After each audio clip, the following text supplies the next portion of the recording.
and welcome. So, we're going to be doing some kind of arithmetic manipulation a little bit. So it has what two numbers add to negative 11 and multiply to 18. Alright, so we have two qualifications that need to be met at the same time. We need to have two numbers that add to negative 11 and they also have to be able to multiply to 18. Well, if we kind of approach this a little logically, if we wanted to start with numbers that add to negative 11, there's a lot of numbers out there. In fact, there's an infinite amount of numbers that add to negative 11, right? We could choose negative 5 and negative 6, negative 8, negative 3, right? But if we tried multiplying these numbers together, right, we get 30 and 24, right? We can just keep guessing numbers randomly, right? But that's going to be a little longer than we care for. So what we need to focus on first is specifically what numbers multiply to 18. Because that list is a whole lot smaller than numbers that add to negative 11.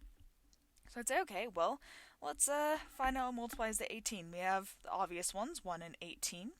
Let's just go down the list. What's the next highest number than 1? 2. Does 2 go into 18? Sure, it goes in 9 times. 2 times 9, that's another two numbers that multiply to 18. 3 goes into 18, it goes into it 6 times. Does 4 go into 18? No. 5? No. 6. Does 6 go into 18? Yes, and we've already had that one down the list. That is 6 and 3. So we literally found, once we get to our duplicate number on that side, every possible number that multiplies to 18. Alright, so now we got to find out of these three pairs, right? We have pair 1, pair 2, pair 3. Which one of those are going to be adding to a negative 11? Well, if we just straightway add them as they are now, we get 19, 11, and 9. Obviously, that's not negative 11, but we notice that we get really close with our 2 and 9. Well, what if we change the signs? What if we make it negative 2 and negative 9? Does that still multiply to our positive 18? Yeah, it does. And that does, negative 2 minus 9, that is negative 11, and there are our two numbers.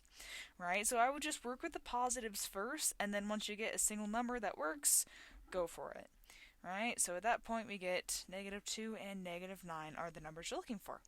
And there you are. You're done.